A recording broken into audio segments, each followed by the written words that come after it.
Papa Ben, qui va nous donner ce message. Acclamons.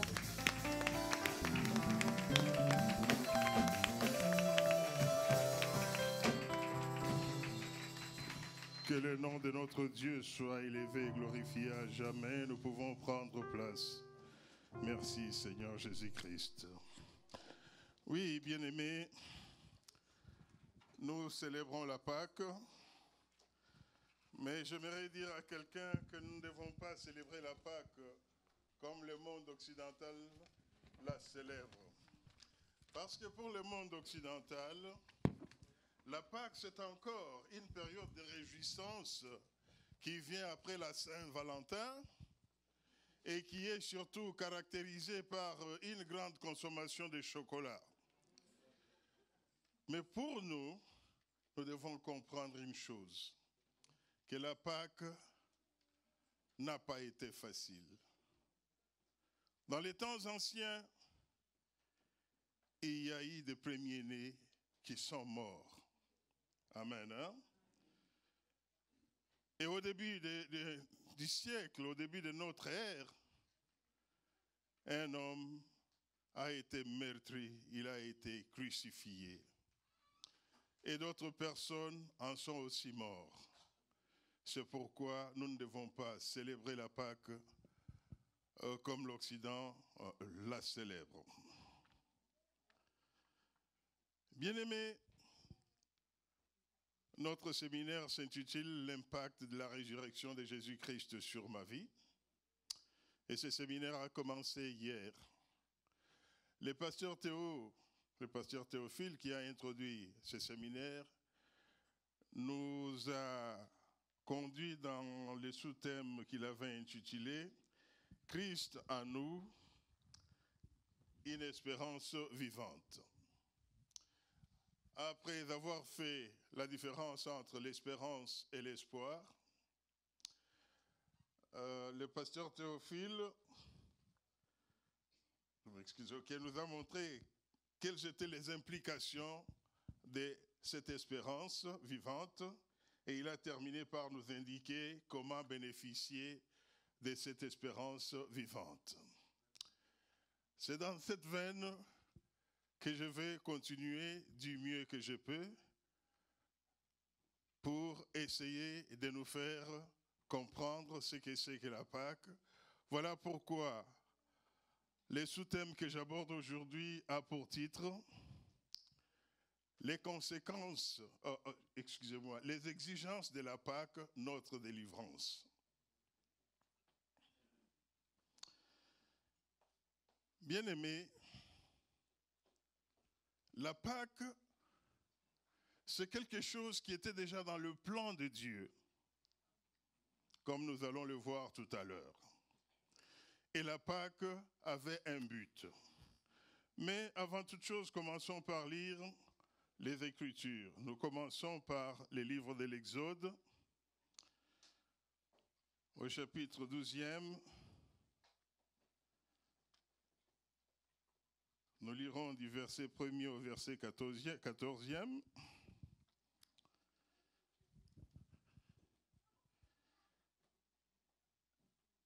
L'Éternel dit à Moïse et à Aaron en Égypte, « Ce mois-ci sera pour vous le premier des mois. Vous les considérerez comme le premier des mois de l'année. Transmettez ces instructions à toute l'assemblée d'Israël. Le 10e jour de ce mois, on prendra un agneau pour chaque famille, un agneau pour chaque maison. Si la maison est trop peu nombreuse pour un agneau, on les partagera avec le plus proche voisin en fonction du nombre de personnes. Vous estimerez le nombre de personnes pour l'agneau d'après la part que chacun peut manger. Ce sera un agneau sans défaut, mâle, âgé d'1 an. Vous pourrez prendre un agneau ou un chevreau. Vous les garderez jusqu'au 14e jour de ce mois, où toute l'assemblée d'Israël le sacrifiera au coucher du soleil. On prendra de son sang et on en mettra sur les 2 poteaux et sur le linteau de la porte des maisons où on le mangera. Cette même nuit, on mangera sa viande rôtie au feu. On la mangera avec des pains sans levain et des herbes amères. Vous ne le mangerez pas à moitié cuit et bouilli dans l'eau. Au contraire, il sera rôti au feu avec la tête, les pattes et l'intérieur. Vous n'en laisserez rien pour le matin. Si toutefois il en reste quelque chose le matin, vous les brûlerez au feu. Quand vous les mangerez, vous aurez une ceinture à la taille, vos sandales aux pieds et votre bâton à la main. Vous les mangerez rapidement, c'est la Pâque de l'Éternel. Cette nuit-là, je parcourrai l'Égypte et je tuerai tous les premiers-nés du pays, hommes ou animaux.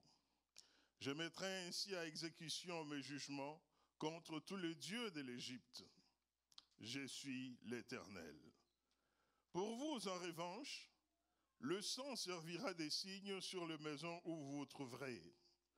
Je verrai le sang et je passerai par-dessus vous. Il n'y aura pas de fléau qui vous détruise quand je frapperai l'Égypte. Vous rappellerez les souvenirs de ce jour en le célébrant par une fête en l'honneur de l'Éternel. Cette célébration sera une prescription perpétuelle pour vous au fil des générations. Amen. Notre deuxième portion des Écritures, nous allons le prendre dans le Nouveau Testament. C'est dans la lettre de Paul aux Colossiens, au chapitre 2e, où nous lirons carrément du verset 9 au verset 15.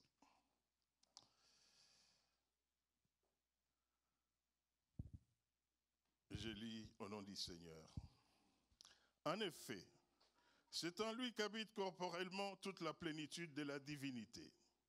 Vous avez tout pleinement en lui, qui est le chef de toute domination et de toute autorité.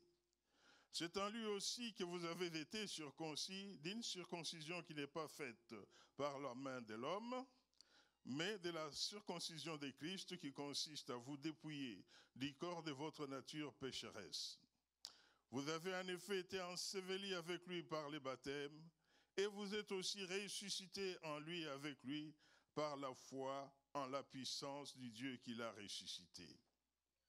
Vous qui étiez morts en raison de vos fautes et de l'incirconcision de votre corps, il vous a rendus à la vie avec lui. Il nous a pardonné toutes nos fautes. Il a effacé l'acte rédigé contre nous qui nous condamnait par ses prescriptions et il l'a annulé en les clouant à la croix. Il a ainsi dépouillé les dominations et les autorités et les a données publiquement en spectacle en triomphant d'elles par la croix. Amen. Est-ce qu'on peut acclamer la parole de Dieu? Merci. Bien-aimés, notre titre, les exigences de la Pâque, notre délivrance, ce titre veut tout simplement nous faire voir que Christ, c'est notre Pâque d'abord, et Christ, c'est notre délivrance. Mais cette Pâque, d'où nous vient-elle? Et cette Pâque, quelles en sont les exigences pour que ces effets puissent être manifestés effectivement dans notre vie? Je pense que je rejoins ici le pasteur Théo lorsqu'il a dit dans la troisième partie qu'il développait hier, qu'il voulait nous montrer comment bénéficier de cette espérance vivante. Alors j'articule ainsi ce message en trois. Je commence d'abord par nous parler de l'esclavage à la délivrance, puis je veux parler de Christ, notre Pâque, et je vais terminer par les exigences de la Pâque. De l'esclavage à la délivrance. Lorsque nous lisons les livres de la Genèse, au chapitre 15, à partir du premier verset jusqu'au 13e, nous voyons un homme que Dieu avait choisi. En effet, Dieu qui avait commencé par parler à toute l'humanité et qui se rendait compte que l'humanité entière ne parvenait pas à le suivre, s'est cherché un homme qu'il a choisi, à travers duquel il voulait se former un peuple qui lui appartiendrait en propre. Cet homme, c'est Abraham. Dans sa marche avec Abraham, ce dernier se plaignait le plus souvent qu'il n'avait pas de descendance. Il a répété cela à Dieu plusieurs fois. Puis un jour, Dieu l'a appelé, il lui a dit, « Écoute, ne crains rien, ta récompense sera grande. » Abraham a continué à se plaindre, il dit, « Mais ma récompense sera grande. Je n'ai pas d'enfant. » Dieu lui dira, « Non, ne t'inquiète pas, tu auras un héritier. Celui qui va donc hériter de tous tes biens, c'est un enfant qui naîtra de ton sein. Et en plus, ta descendance sera tellement grande que tu ne pourras pas le compter. Viens, regarde les étoiles. Essaie de les compter. C'est comme cela que sera ta descendance. » Dieu ajoutera pour dire à Abraham, « Tu vois ces pays dans lesquels toi tu as vécu comme un étranger. C'est ça l'héritage de ta descendance. » Et Abraham de dire à Dieu, « Mais comment pourrais-je être sûr que ma descendance héritera de cette terre? » Dieu lui donnera des directives. Abraham a accompli les directives de Dieu. Et à un moment donné, Dieu lui a dit, « Sache que ta descendance vivra en étranger dans un pays où elle sera asservie, où ils vivront en esclaves. » Amen. Ce passage m'a beaucoup tourmenté. Je me suis demandé, pourquoi Dieu devait-il dire à Abraham que sa descendance deviendrait esclave? Je me suis posé la question, je me suis dit, mais est-ce que c'est un jugement que Dieu portait contre Abraham? Si c'est un jugement, c'était pour quelle offense? J'ai fouillé ma Bible, je n'ai pas pu trouver de réponse. C'est alors que je me suis intéressé à lire un peu ce que les Juifs eux-mêmes disent. J'ai consulté un ami juif qui a pris l'interprétation de la Talmud. Il m'expliquera que non. Abraham, c'est cet homme que Dieu avait déjà béni. Dieu, quand il prononce sa parole, il ne peut pas la révoquer. Dieu avait déjà béni Abraham, il ne pouvait plus prononcer contre lui quelque malédiction que ce soit. Amen, hein? Alors, Abraham, à un certain moment, aurait, selon les explications, je voudrais en parler au conditionnel, aurait irrité Dieu. Parce que quand Dieu dit « je le ferai », c'est oui et amen tout simplement. On ne peut plus revenir pour demander à Dieu « mais est-ce que tu le feras vraiment ?» Imaginez par exemple que vous êtes chez vous à la maison, papa se réveille le matin, « bonjour papa ». Puis papa fait un tour juste dehors, il rentre dans la maison, « bonjour papa ». Puis il sort encore, il rentre dans sa chambre, il revient au salon, « bonjour papa ». Est-ce que vous pensez que ça va lui plaire? Il va finir par croire que vous ne le saluez pas réellement, vous êtes en train de vous moquer de lui, il peut s'irriter. Mais nous en parlons ici au conditionnel, je dis bien, ce n'est pas une explication qui vient de la Bible, c'est une explication qui vient de l'interprétation juive. Alors, cet homme m'a dit que non, puisqu'Abraham continuait à émettre des doutes, Dieu s'est irrité, c'est alors qu'il a prononcé ce jugement-là contre sa descendance. Nous avons vu la même chose, n'est-ce pas? Dieu a fait la même chose, mais cette fois-ci, il ne l'a pas fait directement, il l'a fait à travers Noé. Quand une malédiction a été prononcée contre la descendance du dernier fils de Noé, Cham, n'est-ce pas? Alors, Dieu dira donc à Abraham que sa descendance deviendrait esclave en Égypte. C'est ce qui va arriver en effet. Donc la descendance d'Abraham va finir par devenir esclave en Égypte. Je me suis posé aussi la question. Dieu connaît notre devenir. Dès le commencement, Dieu sait ce que nous deviendrons. Si nous lisons le psaume 139, David dit, « Alors que je n'étais qu'une masse informe dans les seins de ma mère, tu me voyais. Devant toi étaient ouverts les livres de tous les jours de ma vie, avant qu'aucun de ces jours n'ait commencé. » Amen, hein? C'est le psaume 139 au verset 16.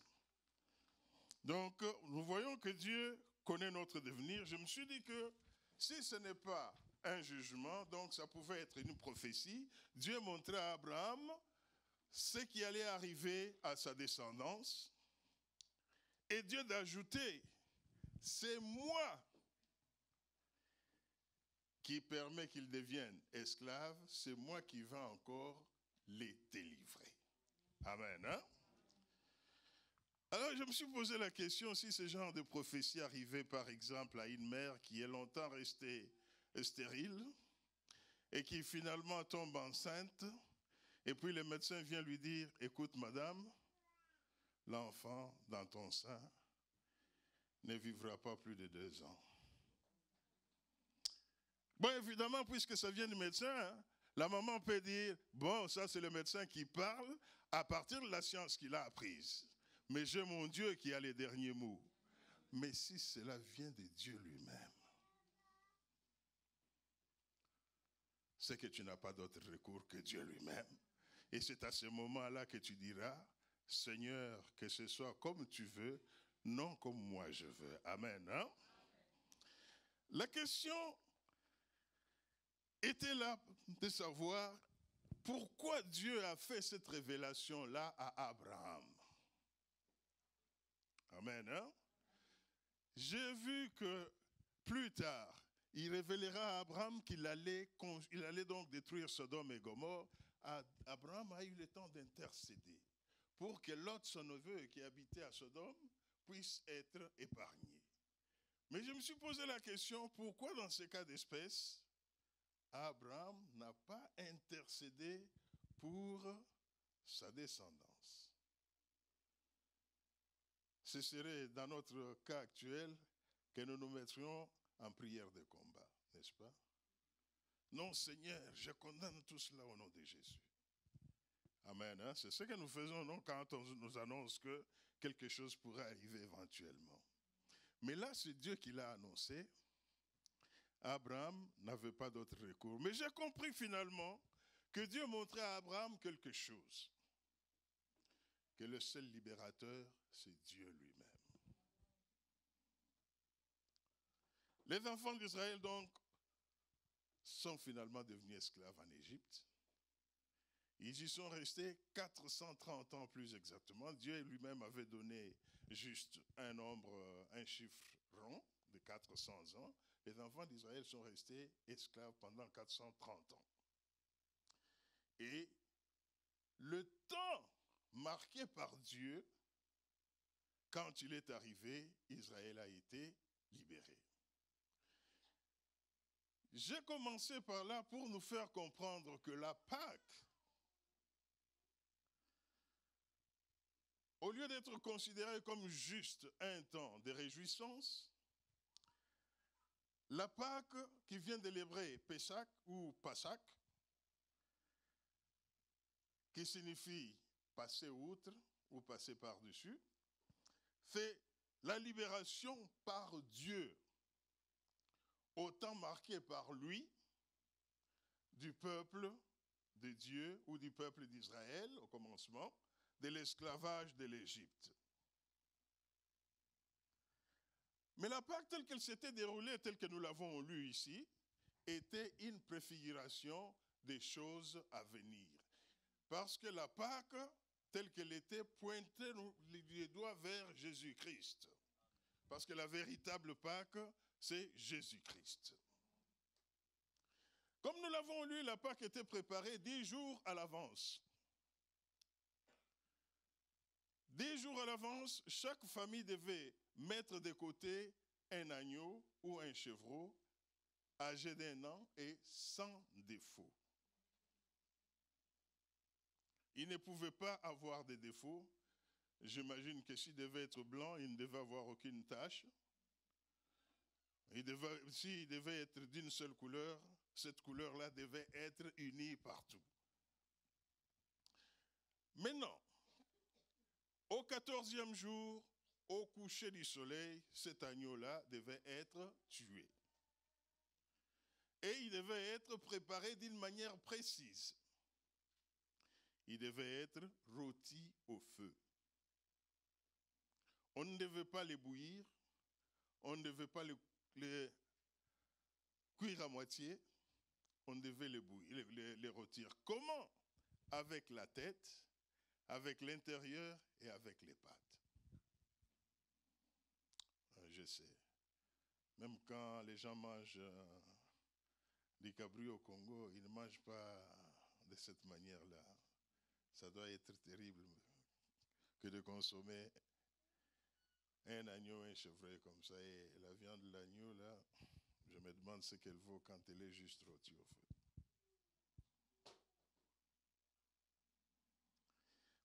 Alors, qu'est-ce qu'il devait faire aussi? Il devait prendre du sang de cet agneau-là et à mettre sur les montants et les linteaux des portes de maison dans lesquelles il mangerait cet agneau-là. Et dans la nuit de ce 14e jour, Dieu allait passer partout en Égypte pour détruire, ou pour tuer, comme il l'a dit lui-même, les premiers-nés de tous les Égyptiens, animaux comme êtres humains. Mais pour les enfants d'Israël, dès qu'il aurait vu le sang sur les linteaux et sur les montants des portes, ils passeraient outre. Ils sauteraient leur maison. Ainsi donc, cette Pâque a permis que les enfants d'Israël ne puissent pas connaître ce massacre. La Pâque a commencé d'abord comme une délivrance pour les enfants d'Israël qui étaient esclaves, qui étaient assujettis à un joug terrible, parce qu'ils étaient fouettés à longueur de journée, ils devaient faire des grands travaux. Qui pouvait les libérer? Réfléchissons un peu, nous sommes des humains. Vous connaissez-vous des humains qui resteraient assis à ne pas tenter de s'échapper de quelque part? Moi, je crois que les enfants d'Israël ont essayé de pouvoir s'échapper de l'Égypte, mais la Bible ne peut pas tout rapporter. Mais ils ne pouvaient pas. Et même quand Moïse, celui que Dieu déjà avait choisi pour être celui par qui cette libération passerait, lorsqu'il a essayé, au moment où le temps de Dieu n'était pas encore arrivé, Moïse a dit fuir. Lui qui était prince, il était devenu une sorte de vagabond. Lui qui était prince, il était devenu une abomination aux Égyptiens, même parce qu'il était devenu berger. La Bible dit que les bergers étaient une abomination aux Égyptiens. Donc, de très haut, il est tombé très bas, mais il était quand même un homme considéré en Égypte.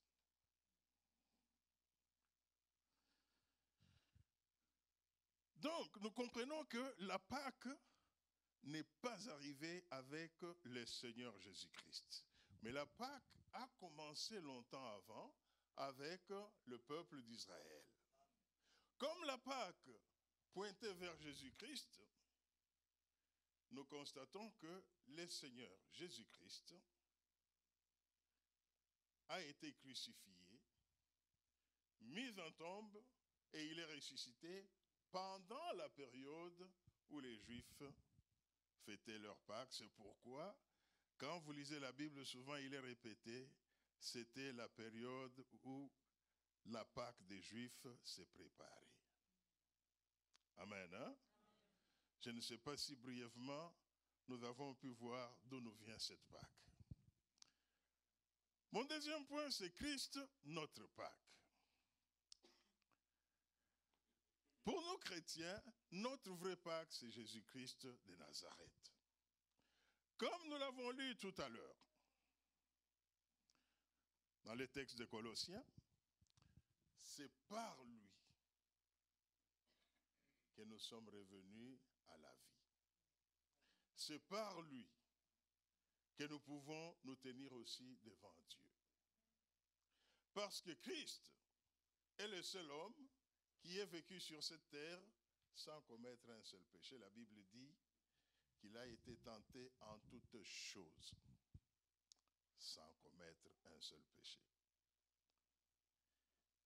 Il a aussi été tenté d'être plus riche que tout le monde. Il a aussi été tenté de pouvoir être, je ne sais pas moi, empereur ou président de la République. Il pouvait aussi bien être tenté d'avoir un harem de plusieurs femmes. Mais dans toutes ces choses, il n'a pas commis un seul péché.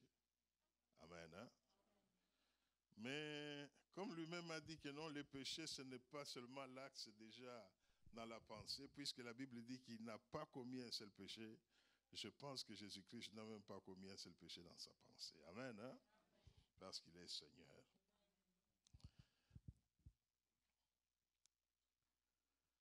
C'est Christ qui est allé à la croix pour nous. De la même manière que cet agneau-là qui a été immolé pour chaque famille des Israélites, afin que le premier-né des Israélites ne puisse pas être exterminé lorsque l'ange de la mort passera à travers l'Égypte. En allant à la croix, Christ a versé son sang pour nous. Et le sang qu'il a versé à la croix nous a lavé de tous nos péchés. Bien-aimés, ici, il faut que nous comprenions quelque chose. Excusez-moi, j'ai eu peur. Il y a beaucoup parmi le peuple de Dieu qui sont encore religieux. Toi qui es encore religieux, laisse-moi te dire que pendant cette période de Pâques que nous célébrons, parmi les paroles que Christ a prononcées à la croix, il y a une parole en grec qui se dit « Tetelestai », tout est accompli. Christ a tout accompli, il n'y a plus rien que toi ou moi, nous puissions encore accomplir pour être agréés de Dieu. Lorsque nous continuons à penser qu'il y a quelque chose que je dois faire pour que Dieu m'aime, il y a quelque chose que je dois faire pour que Dieu m'agrée, c'est ça justement, être religieux. Donc en étant notre Pâques, Christ nous a aussi délivrés de la religion. Amen. Hein? Et nous allons mieux comprendre quand nous allons parler des caractéristiques et des exigences de la Pâques. Par le sang qu'il a versé sur la croix de Golgotha, Christ nous a délivrés de la puissance du péché et de la puissance du diable. Bien-aimés, tel que nous sommes aujourd'hui là, le péché n'a plus aucun pouvoir sur nous. Les diables non plus. Entre nous soit dit. Qui, quand il pêche, ne sait pas qu'il a péché?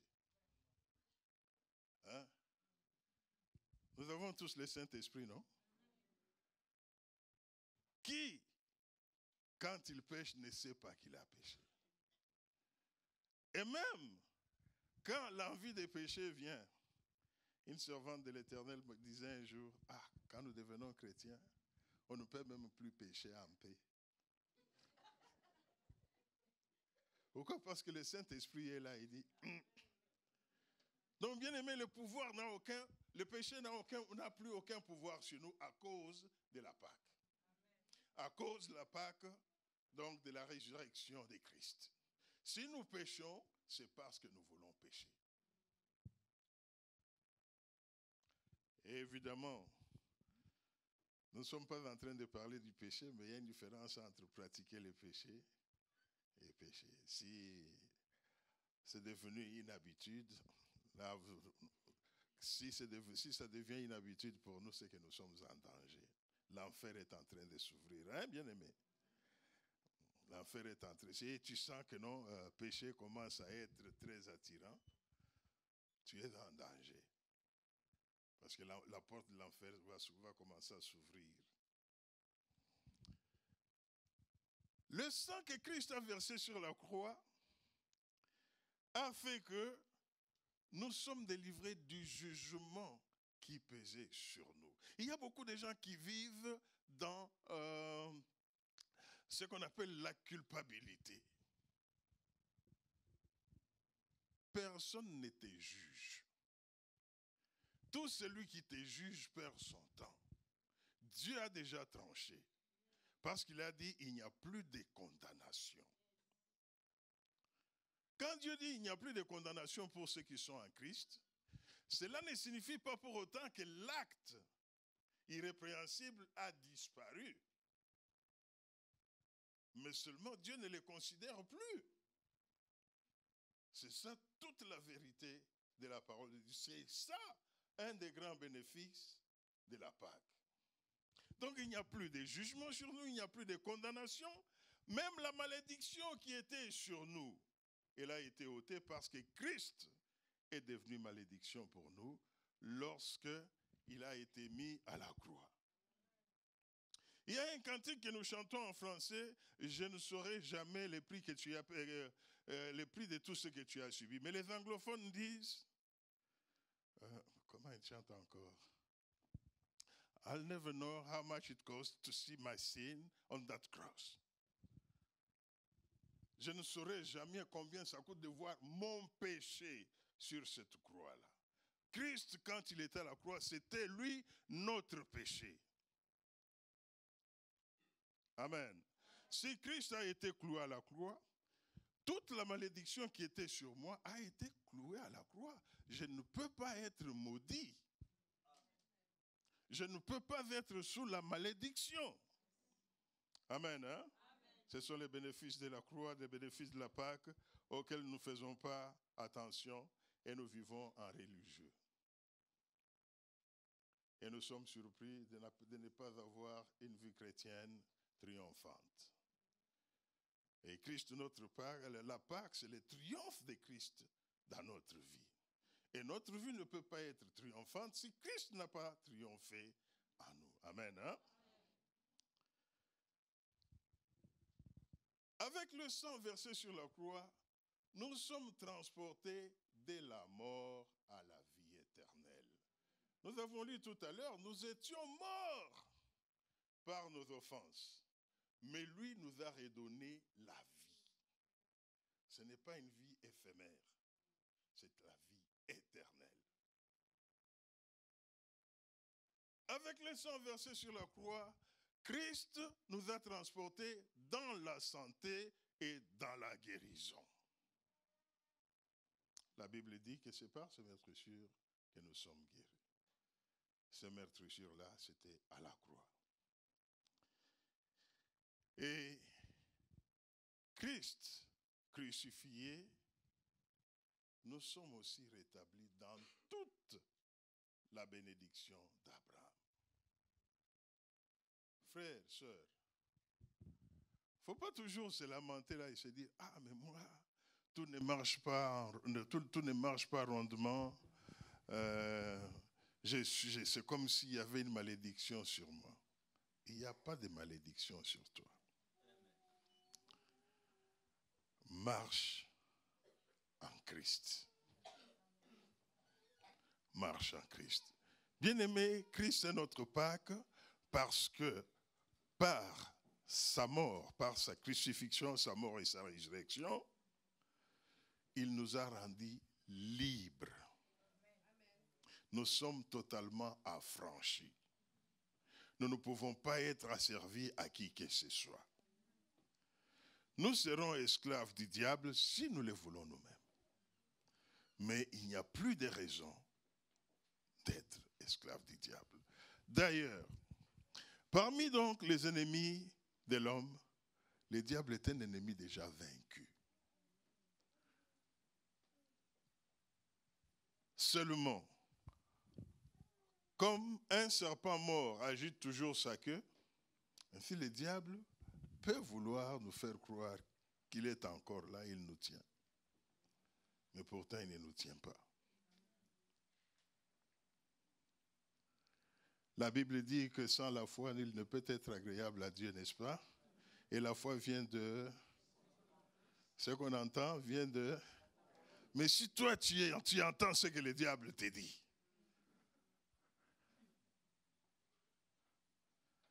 le diable se réveille et te dit, tu es malade. Toi, maintenant, tu prends ces paroles, tu te les appropries, ah, je suis malade. Qu'est-ce qui va se passer? Je disais à un de mes élèves, je lui dis, tu sais, ce cours-là que tu fais avec moi, c'est le cours le plus facile. Si tu veux, tu vas réussir. Ah, mais monsieur Kitenge, moi, je suis poche. Ok, tu seras poche pour l'éternité si tu continues à réfléchir comme ça. Il n'y a pas qu'autre choix. Parlons maintenant des caractéristiques de la Pâque. La Pâque, bien-aimée, c'est la Pâque de l'Éternel, c'est la Pâque du Seigneur. Un homme ne peut pas se délivrer lui-même. Et si un homme ne peut se délivrer lui-même, il ne peut pas en délivrer un autre. Ah, je vais lui faire la délivrance. Merci beaucoup, tu es Jésus. Le seul qui peut me délivrer, c'est Jésus, pas un homme. Un homme peut m'aider, c'est vrai. Mais le seul qui délivre, c'est Jésus-Christ. Et c'est pourquoi nous parlons de la Pâque du Seigneur. La Pâque est la Pâque du Seigneur dans ce sens que c'est lui qui l'a initié. Nous avons lu ce qu'il a dit à Abraham. Ils seront en esclavage. Mais moi, je viendrai les délivrer en jugeant sévèrement le peuple auquel il sera asservi. Il n'a pas dit à Abraham, il faudra que tu fasses tel ou tel autre effort pour que finalement il puisse être délivré à telle ou telle période. Il a dit, au bout de 400 ans, je vais moi-même les délivrer. Quand je penche plus pour la prophétie à propos de cet acte-là, je me dis que non. Dieu avait dit aussi quelque part à Abraham que non, l'iniquité des Cananéens n'avait pas encore atteint son comble. Donc il fallait qu'il puisse attendre que ces gens-là puissent l'irriter au maximum pour qu'ils puissent leur arracher leur terre et finalement y mettre Israël, n'est-ce pas? C'est pourquoi je me disais que non, c'est l'explication biblique la plus plausible. Mais toutefois, il fallait s'informer d'une manière ou d'une autre. La Pâque du Seigneur correspond à ce que les disciples ont dit à Jésus-Christ dans Jean 6, 60. Qu'est-ce qu'ils avaient dit lorsque Jésus-Christ a commencé à leur dire que non? Il faut me manger, il faut boire mon sang. Et j'imagine que les disciples, en ce temps-là, ont dit, ce type est un sorcier. Jamais nos grands-parents ne nous ont dit qu'il fallait manger quelqu'un. Et Jésus-Christ a commencé à dire, je suis le pain venu du ciel. Mais finalement, ces gens-là, en entendant cette parole, ont dit, cette parole est trop dure. Qui peut l'accepter?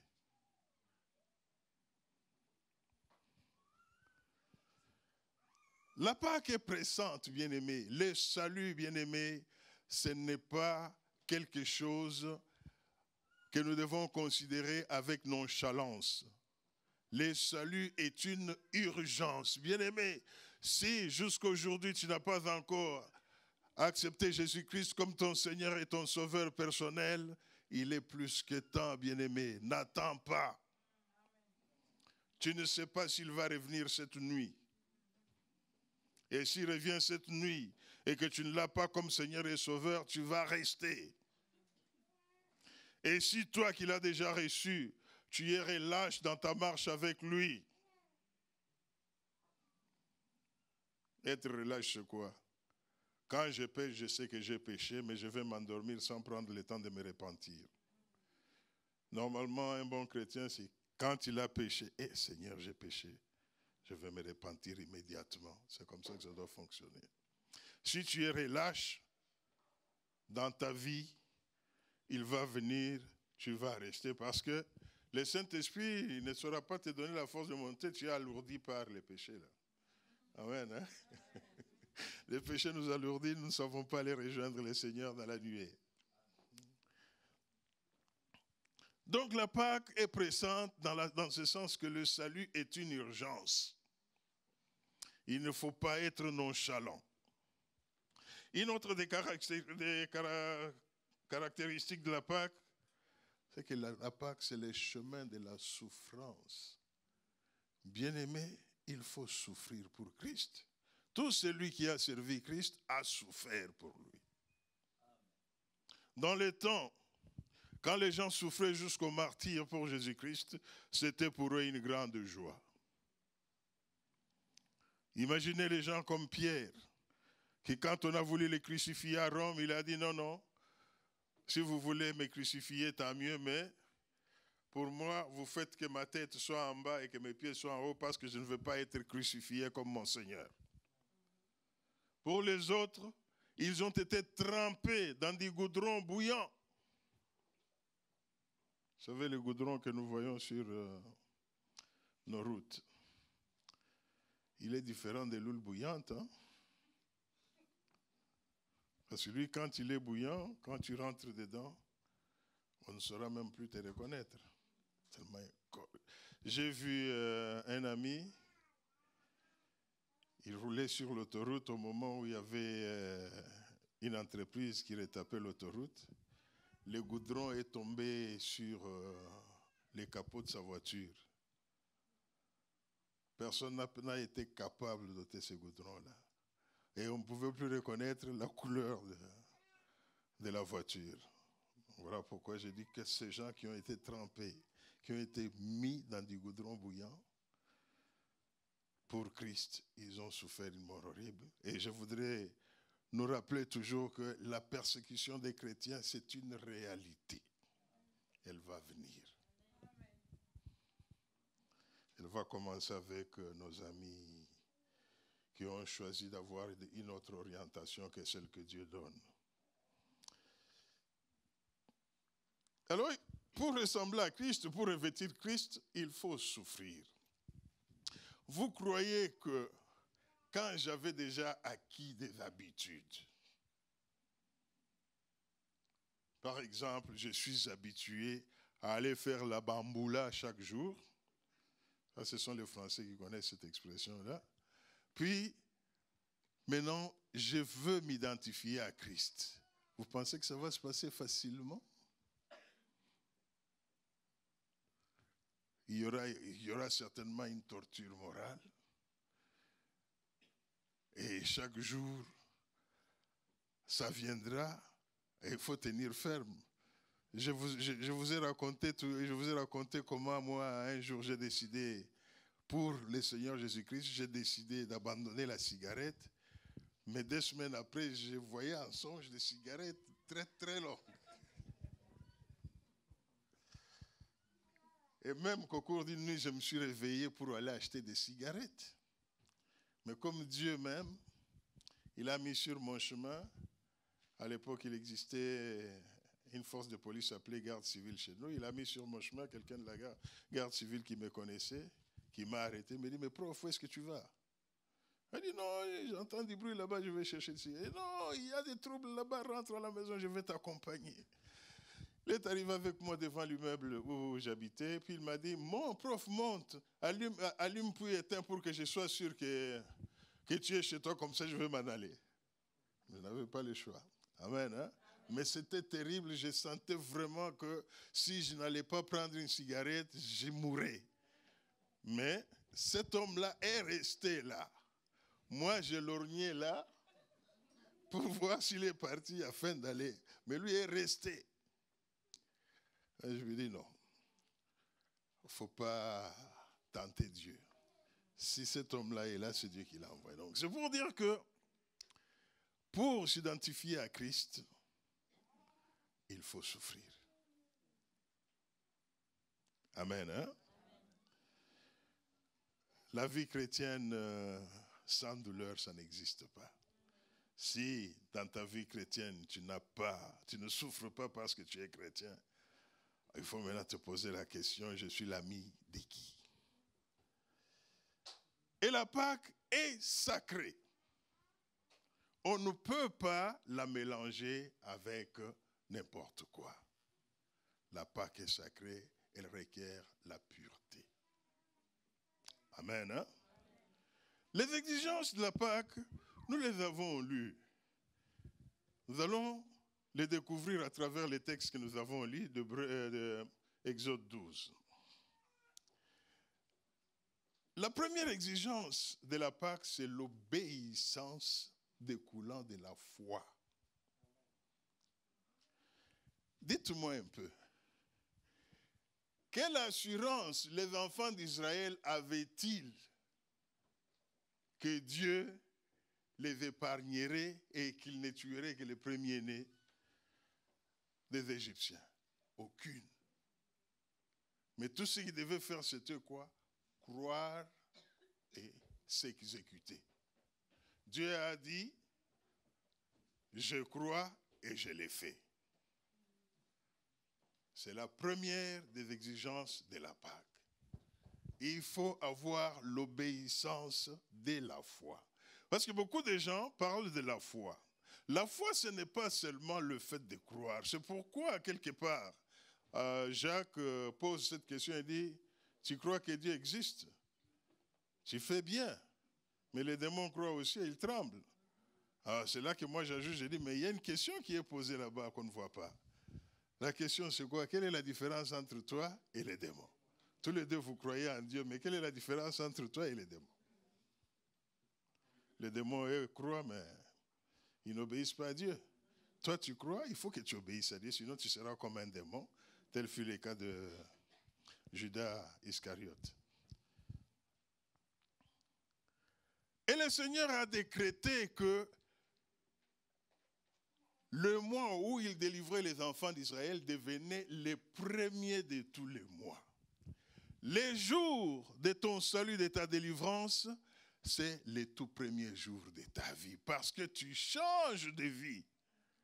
Mais ce que j'ai constaté, c'est que nous rappelons toujours l'anniversaire de notre naissance et nous le fêtons souvent avec faste.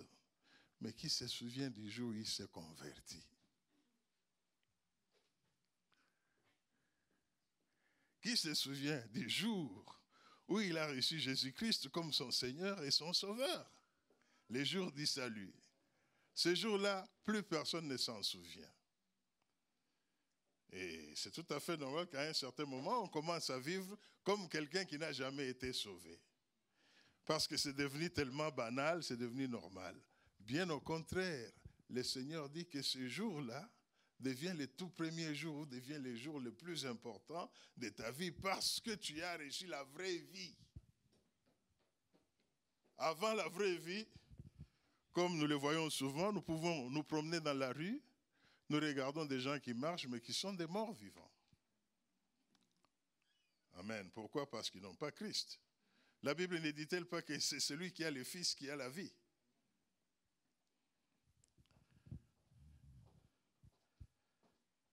Vous savez, quand nous nous souvenons des jours de notre naissance, ce n'est pas mauvais. Il y a plusieurs façons d'être sauvé. Tel que nous sommes assis ici, un incendie peut se déclarer. Les pompiers qui arrivent vont sauver beaucoup de gens ici. Être sauvé d'un incendie par les pompiers, bon. Mais être sauvé du feu de l'enfer, comment pouvez-vous comparer ces deux-là? Tu es sauvé de l'incendie, bon, tu sors peut-être avec quelques brûlures, on te soigne, il y a quelques cicatrices, mais tu es quand même mort, parce que Christ n'est pas dans ta vie. Mais tu es sauvé par Christ. Si tu meurs dans un incendie, tu connais où tu vas. Il peut le permettre, pourquoi pas.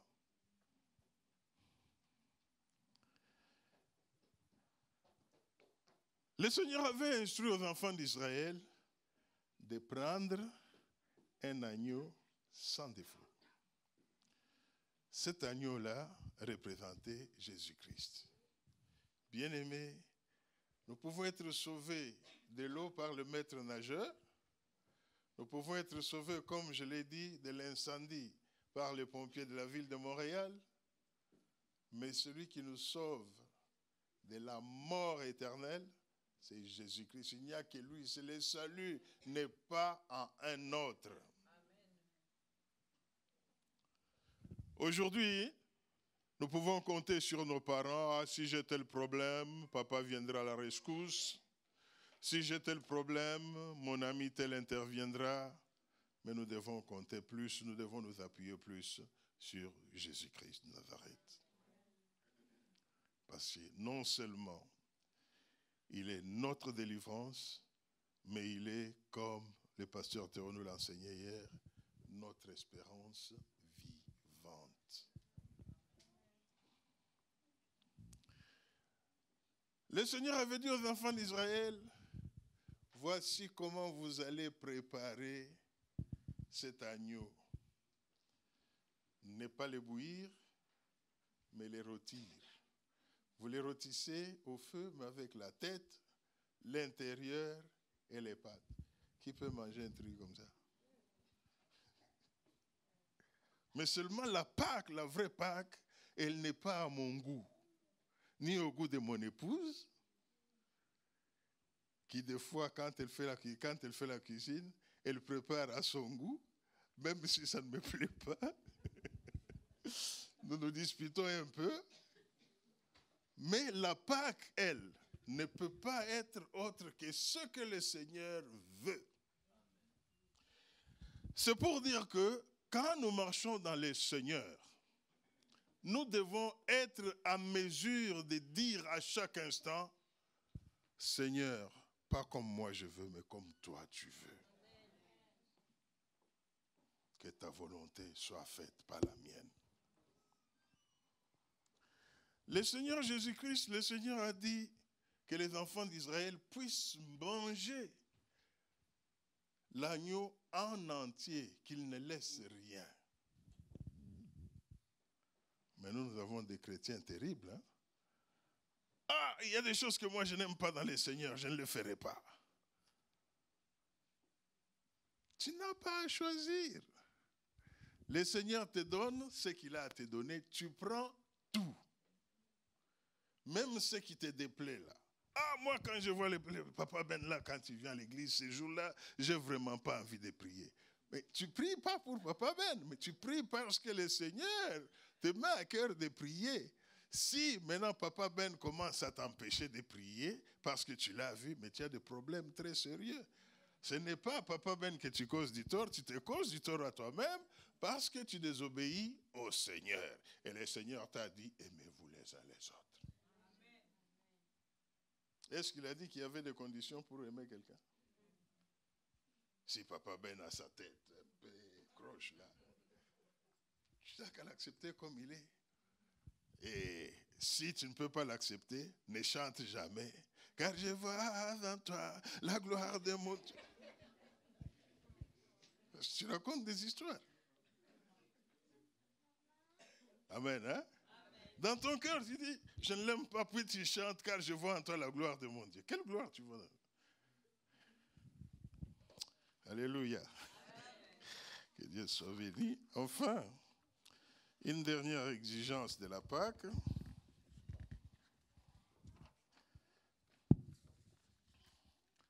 Le Seigneur avait dit qu'il devait manger cet agneau-là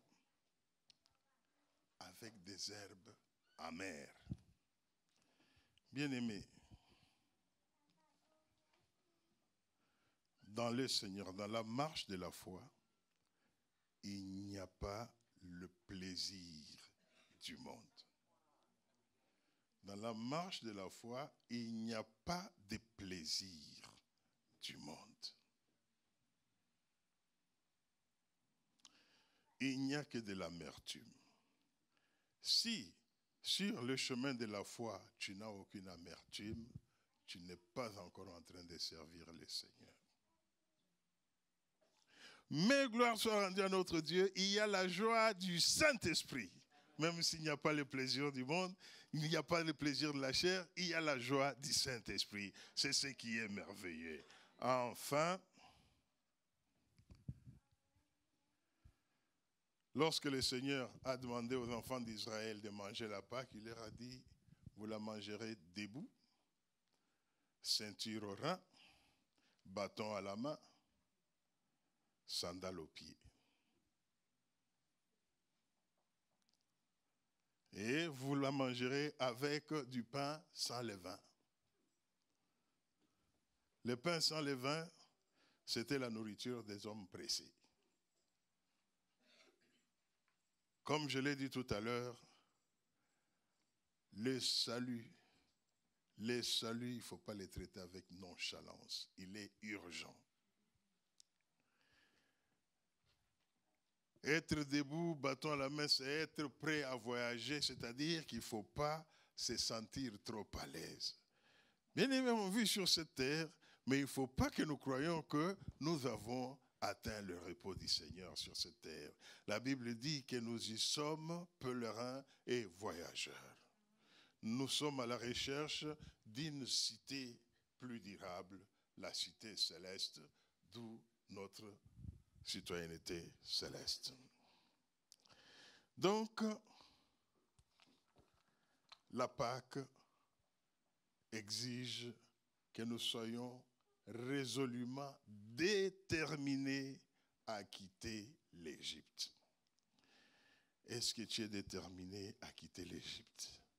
Est-ce que tu es déterminé à tourner les doigts à la vie du monde? La réponse est dans ton cœur. Que Dieu nous bénisse tous.